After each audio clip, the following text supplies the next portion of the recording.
বছরের শিশু নিরাপদ নয়, সেখানে আজকে আমি আপনি মা বোনেরা কিভাবে নিরাপদ? আমরা বাংলাদেশ থেকে কি এটা আশা করি একজন নাগরিক হিসেবে?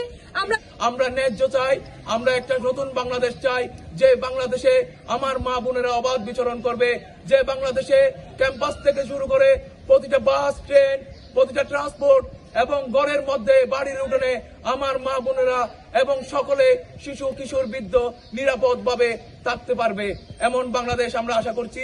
এবং আমি কক্সবাজার সিটি কলেজের মাননীয় অধ্যক্ষ বরাবর এটা বলতে চাই, আপনি কলেজের প্রশাসনিক যে নিয়ম শৃঙ্খলা আছে এটির দিকে একটু তদারকি করুন এবং ক্যাম্পাসে বহিরাগত প্রবেশের প্রতি আপনি আপনার সুনির্দিষ্ট আমি কামনা করছি।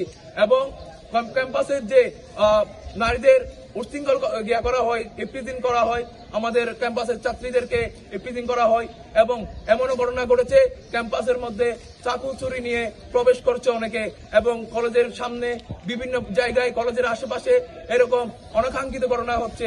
আপনি এসবের বিরুদ্ধে সুদৃষ্টিতে নজর দিবেন এবং কলেজের বাইরের হোক, বহিরাগত হোক কিংবা কলেজের ছাত্রছাত্রী হোক, যারা এই ইফটিজিং এর সাথে জড়িত থাকবে, যারা কলেজের সুন্দর সুশৃঙ্খল এই পরিবেশকে উশৃঙ্খল করতে চাইবে, আপনি আপনার সর্বোচ্চ ক্ষমতা দিয়ে তাদেরকে প্রতিহত করবেন।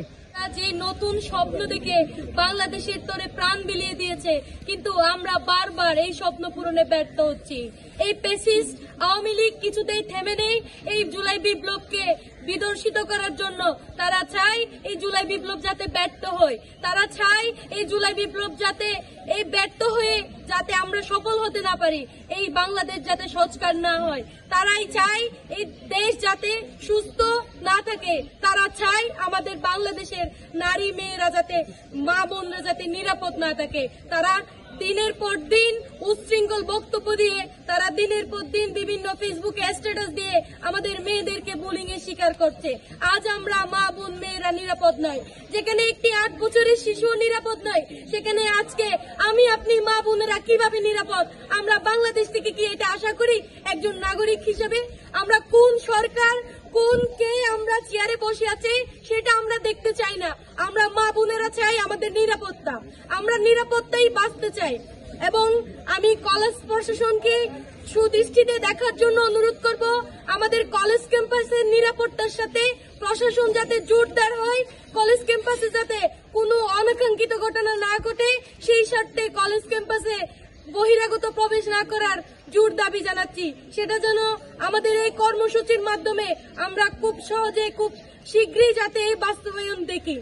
এবং সেই সাথে বলবো, কলেজের আশেপাশে যে অনাকাঙ্ক্ষিত ঘটনাগুলো ঘটছে, এগুলোর জন্য কলেজ প্রশাসনকে আরো সোচ্চার হওয়ার জন্য আমাদের সাধারণ শিক্ষার্থীদের পক্ষ থেকে জোর দাবি জানাচ্ছি। এবং আমাদের সেই 8 বছরের বোনের বিচারের দাবিতে আমরা আবার আওয়াজ তুলব। যদি 40 দিনের মধ্যে যদি এই দর্শকদের ফাঁসির বিচার যদি কার্যকরী না করে, আমরা এইখান থেকে জানান দিতে চাই, আমরা 10 জন থেকে 100 জন হব, 100 জন থেকে 1000 জনে পরিণত হয়ে আমরা আবার জুলাই বিপ্লব ঘটাবো।